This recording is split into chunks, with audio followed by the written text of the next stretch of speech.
It all went past in a flash. The whole thing. You know, everyone had 18 minutes. All the artists had 18 minutes on stage. And what they didn't tell you, even though I was behind the scenes for months on this, when you walked on stage, the back of the stage, you went up some stairs to get to the level, and someone with a clipboard stopped you at that point and said, okay, there's a traffic light system on the stage. So on either side of the stage, you walk on, and it'll be green.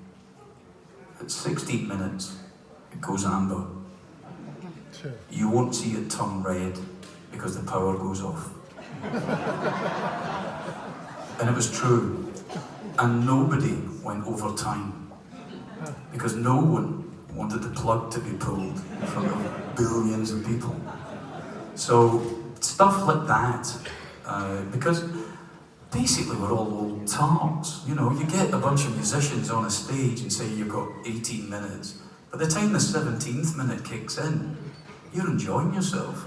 You go, throw another one in, and then without, you know, everything just gets knocked back, and we had satellite feeds coming in from all over the world, and it had to be absolutely timed, and all of that stuff. The handover to America had to be absolutely timed as well. So it's the only way we could keep everyone in. The other thing was, it's the only time I ever met Freddie Mercury. That doesn't deserve a round of applause. Because the backstage area for the Wembley Stadium concert was Wembley Arena, which was just down the road.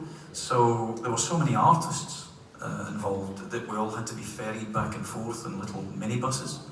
So after the big sing-along, the Feed the World thing, and everyone's on stage, and it was hysterical. I mean, everyone's, these tarty musicians all pushing each other out of the way to get to the microphone in the front.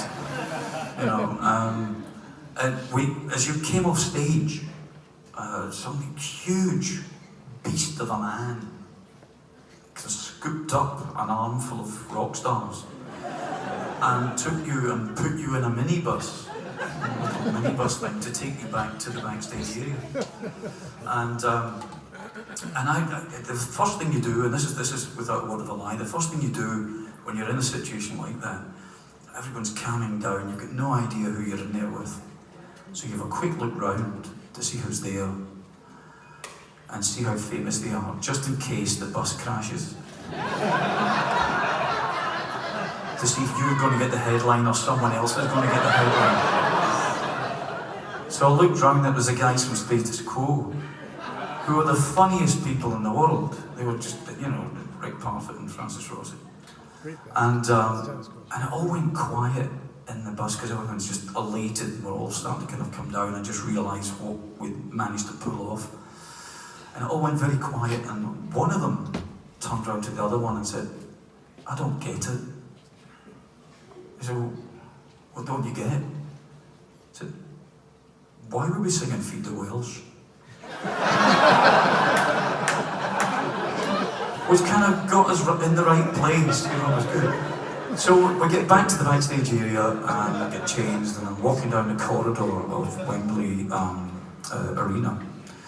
And Freddie Mercury is sitting perched on the edge of a pink fountain.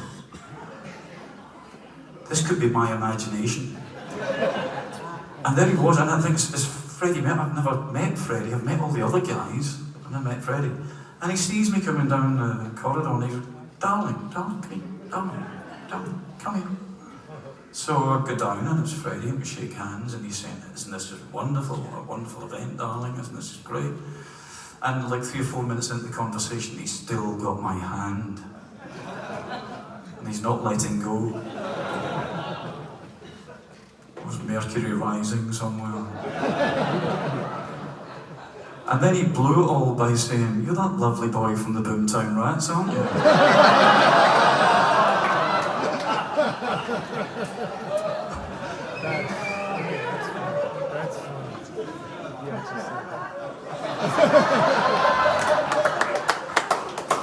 Any other questions?